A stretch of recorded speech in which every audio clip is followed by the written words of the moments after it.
Je vous propose ici une séquence où vous allez travailler à la fois vos orteils, mais aussi vos doigts, ainsi que vos yeux et les muscles de votre visage. Pour le premier exercice, on va reproduire ici ce qui ressemble beaucoup dans un gym, communément appelé le standing calves. Donc, c'est un travail au niveau des mollets. Mais dans ce cas-ci, on va vraiment se concentrer au niveau du travail des orteils, ce qui demande de sortir environ 90% du pied de la plateforme pour se retrouver dans le vide. Ça va être important, évidemment, de rester très prudent et donc l'escabeau, comme dans ce cas-ci sur lequel je travaille, doit bien se barrer. La surface est non glissante et nos pieds, évidemment, non humides. Vous allez travailler autant que ça vous est possible dans vos compétences actuelles, en pleine amplitude au niveau de vos orteils, selon la force que vous avez, mais le contrôle également du mouvement. Respirez bien. Et assurez-vous autant que possible de rester le plus droit en termes postural. Et donc, imaginez qu'une corde vous tire délicatement le dessus de la tête. Et concentrez-vous sur vos sensations afin de vraiment travailler sur l'ensemble du corps, même si l'effort est senti principalement au niveau des orteils. Comme vous pouvez voir ici, je me tiens au niveau du cadrage de porte. Je ne me tiens pas fortement. C'est plutôt... je dépose mes doigts, ça me sert au niveau de l'équilibre, mais c'est surtout pour la sécurité. Donc à ce moment-là, si jamais pour toutes sortes de raisons je perdais ma concentration, si mes orteils étaient légèrement humides et ça glissait, ben j'ai quand même une façon de me rattraper pour diminuer les risques d'incident. Quand je fais quelque chose, j'essaie d'évaluer au meilleur de mes capacités du moment quels sont les gains potentiels selon l'effort et quels sont les risques potentiels et là, je dois évaluer si je fais ou non cet exercice. Et dans ce cas-ci, ben, la solution, c'est d'utiliser le dessus du cadrage de porte pour assurer une certaine sécurité. Somme toute, restez toujours prudent. Une fois qu'on a travaillé nos orteils, on passe aux doigts et aux mains. À ce moment-là, honnêtement, si on a un minimum d'imagination, il y a tellement de choses en termes de pièces d'équipement, mais aussi à la maison qui peuvent nous servir pour augmenter notre force de préhension. À ce moment-là, j'ai ici, par exemple, un pot de fleurs. Et là, j'ai mis des roches à l'intérieur qui pèsent tout ça environ 5 livres.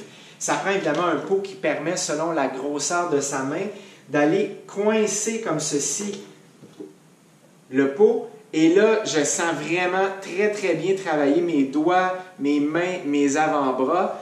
Je peux prendre une balle de tennis. C'est tellement peu dispendieux. Évidemment, de réussir à la coincer jusqu'à temps que je réussisse à faire la même amplitude que mouvement que ceci, c'est assez difficile.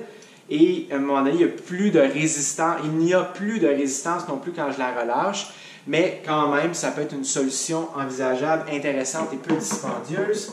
Si, malheureusement, votre poisson vous a quitté, vous avez toujours le bocal, vous avez les roches, vous pouvez à ce moment-là coincer les rebords comme ceci avec les bouts de doigts et ça devient une façon de travailler de façon très intéressante les doigts, les mains, les avant-bras. Vous voulez un peu plus de chair, vous le remplissez d'eau en plus des roches.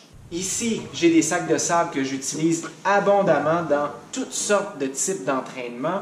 Donc, à ce moment-là, je peux aussi prendre ceci.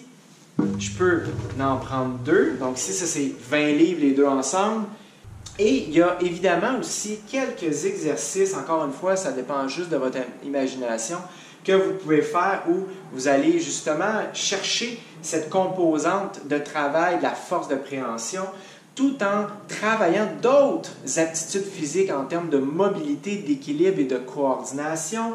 Et là, vous pouvez justement combiner tout ça ensemble. Ça devient, comme l'expression en anglais, bang for the buck. Donc, vous faites plusieurs choses à la fois. Si vous avez peu de temps, c'est encore plus intéressant à ce moment-là, puisque vous allez justement réussir à faire beaucoup de choses en une durée assez minimale dans les circonstances pour les gains potentiel. Les élastiques que l'on retrouve souvent sur les légumes à l'épicerie, comme par exemple pour attacher des têtes de brocoli, à ce moment-là, on pourrait les utiliser pour travailler au niveau de la force de ses doigts. Et donc, à ce moment-là, non seulement je suis à me créer une belle salade que je vais manger en famille ce week-end.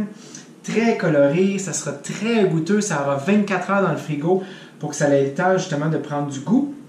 Mais en plus, une belle occasion, très rapidement, très simplement, de travailler sur mes doigts, sur leur force et qui en retour pourra m'aider lors d'exercices, par exemple sur barre fixe, avec traction verticale, communément appelée des chin-ups.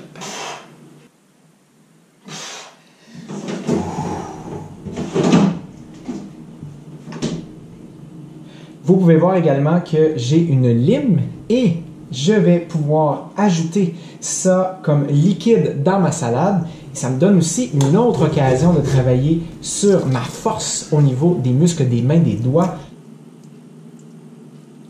Assurez-vous de squeezer la lime jusqu'à la dernière goutte.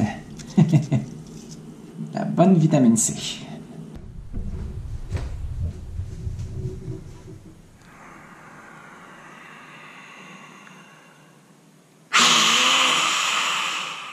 Nous avons fait les orteils, nous avons fait les doigts. Maintenant, c'est le temps de faire le visage, les yeux. Je me suis librement inspiré d'un voyage en Nouvelle-Zélande. Et donc, à ce moment-là, je combine ici un exercice où je vais vraiment ouvrir le plus grand possible la mâchoire, ouvrir le plus grand possible les yeux. Et par la suite, je vais vraiment tout contracter. Les muscles des pieds jusqu'à la tête, donc ce qu'on a fait au niveau des orteils, ce qu'on a fait au niveau des doigts des mains, et en plus l'ensemble du corps, on veut travailler vraiment en symbiose lors de l'expiration où on va légèrement se refermer sur la contraction musculaire volontaire maximale.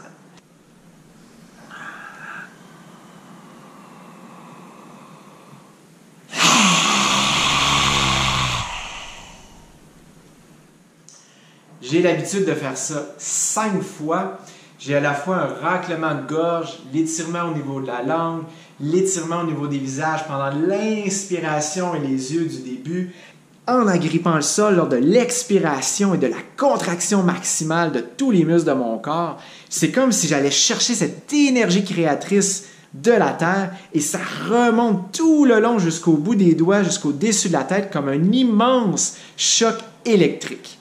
Et donc, je me sens à la fois plein d'énergie, je me sens en contrôle de mon corps et je me sens aussi, d'un point de vue de l'esprit, calme, stable et équilibré. Selon moi, toutes des bonnes choses pour le faire. On se dit à une prochaine.